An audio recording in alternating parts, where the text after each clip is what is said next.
diskusikan dan pelajari pada pertemuan hari ini terkait pengambilan keputusan dalam ketidakpastian. Ini adalah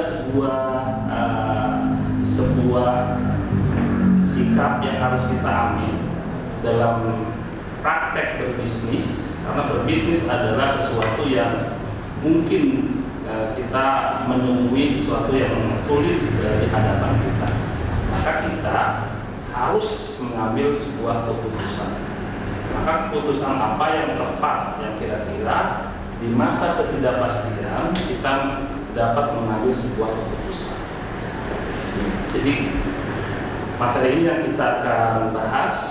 Silakan nanti rekan-rekan mahasiswa bisa mengajukan pertanyaan untuk kita pecahkan bersama, sehingga masalah-masalah yang terjadi mungkin di lingkungan kita dapat diskusikan berdasarkan teori yang kita akan kaji bersama-sama. Jadi ketidakpastian itu pasti akan menghampiri seseorang yang melakukan praktek berbisnis. Itu sangat mungkin sekali seseorang mengalami situasi seperti itu.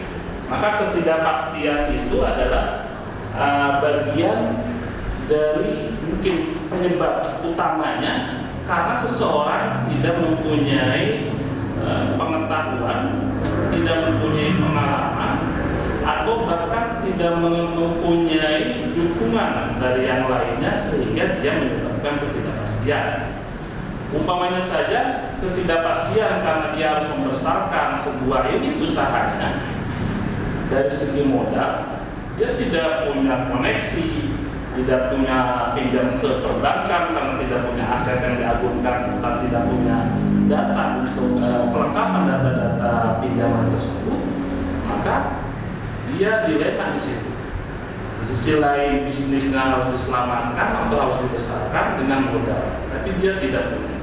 Bagaimana caranya? Apa dia tetap saja usahanya itu stagnan?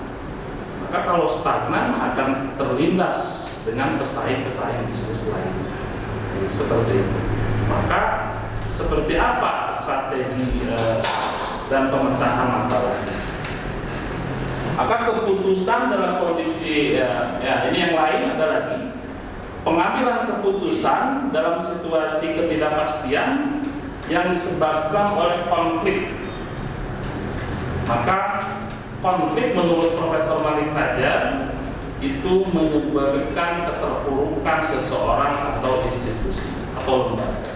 Maka dalam aspek apapun, baik dalam berbisnis atau bekerja sama, hindari aspek konflik karena menyebabkan keterpurukan. Maka ini juga harus diambil keputusan untuk menyelesaikan konflik. Untuk menyelesaikan konflik, jangan sampai konflik itu mengganggu kita, mengganggu bisnis kita, mengganggu pemikiran kita, sehingga kita tidak fokus untuk menjalankan apa yang kita kerjakan untuk bisnis. Resiko dan ketidakpastian. Ini satu teori Robinson dan Berry bahwa resiko adalah peluang dari suatu kejadian yang dapat diperhitungkan dan akan memberikan dampak negatif yang dapat menimbulkan kerugian. Nah, ini apa namanya menurut Robinson dan Berry. Jadi akan menimbulkan, menghilangkan kesempatan, yang jelas akan mendatangkan kerugian. Jadi peluang akan hilang karena ketidakpastian yang disebabkan tadi dua faktor minimal. Maka ketidakpastian ini harus segera diakhiri oleh kita supaya ada peluang yang bisa muncul setelah ketidakpastian ini kita selesaikan. Kita ada pertanyaan, silakan. Silakan. Pak, Ya. Namanya? Nazila Zia. apakah pengambilan keputusan dalam kondisi konflik mengakibatkan ketidakpastian terhadap keputusan yang diambil? Oh ya, oke. Jadi seseorang yang mungkin baru terjun ke dunia bisnis, didera dengan konflik, umpamanya ada perselisihan satu dengan yang lainnya, maka mau gak mau dia harus mengambil sebuah keputusan. Maka keputusan itu kan keputusan yang emergensi sifatnya ya. Boleh jadi keputusan itu dipaksa oleh keadaan sehingga dia harus mengambil keputusan walaupun keputusannya itu berat atau pahit. Maka jalan satu-satunya pertama, kita sebagai pelaku bisnis nanti ke depan, kita harus mempunyai wawasan yang luas terhadap permasalahan yang mungkin akan muncul. Maka pengalaman di sini sangat dibutuhkan. Karena rekan-rekan mahasiswa semuanya dari mulai sekarang mencoba berbisnis, umpamanya gitu. Karena jangankan orang yang baru, orang yang sudah malang melintang di dunia bisnis pun akan didera kegagalan dan kebangkrutan dan sebagainya. Maka satu-satunya pertama kita banyak wawasan, mungkin membaca berita atau artikel tentang bisnis lainnya, dan yang lainnya kita bertanya kepada senior kita atau bertanya kepada teman kita yang dianggap mumpuni untuk memberikan masukan dan saran, sehingga keputusan yang kita akan ambil itu punya literatur, punya dasar, sehingga kesalahannya akan diminimalisir. Demikian. Ada lagi? Cukup ya? Nah, kita lanjutkan.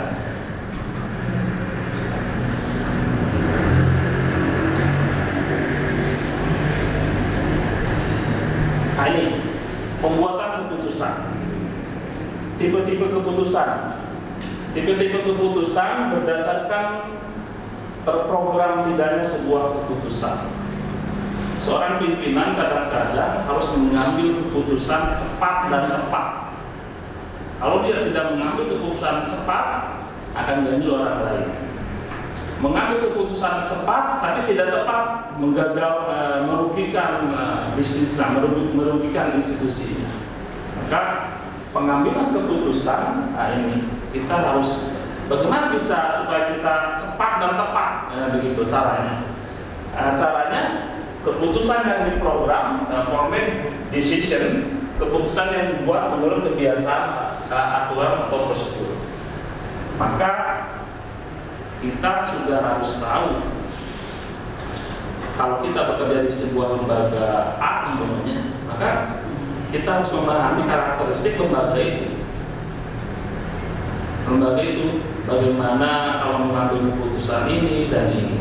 Kalau kita umumnya berbisnis di situasi tidak pasti umumnya si A berbisnis karena zaman COVID berbisnis PCR.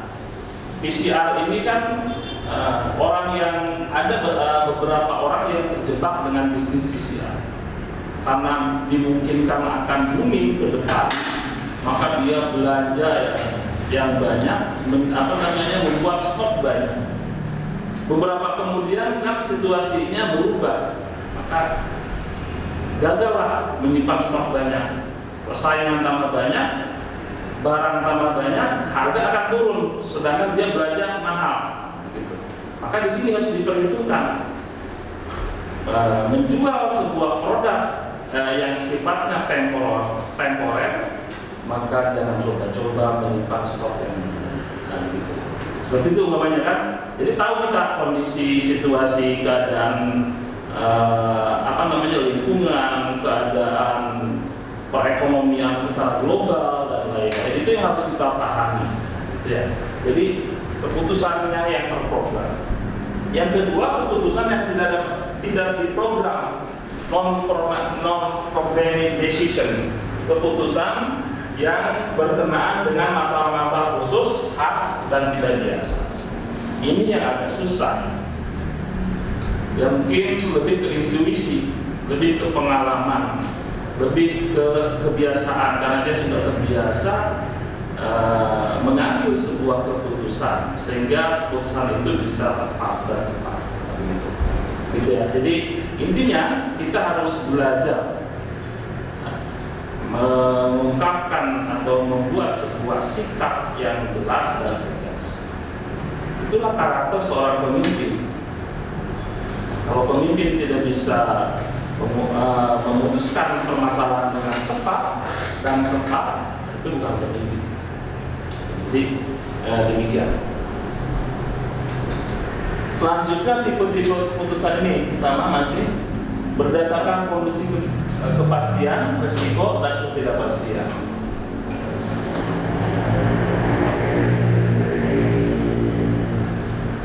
Berdasarkan kondisi kepastian, risiko dan ketidakpastian ini ada 3. Keputusan dalam kondisi kepastian serta ini situasi yang pasti.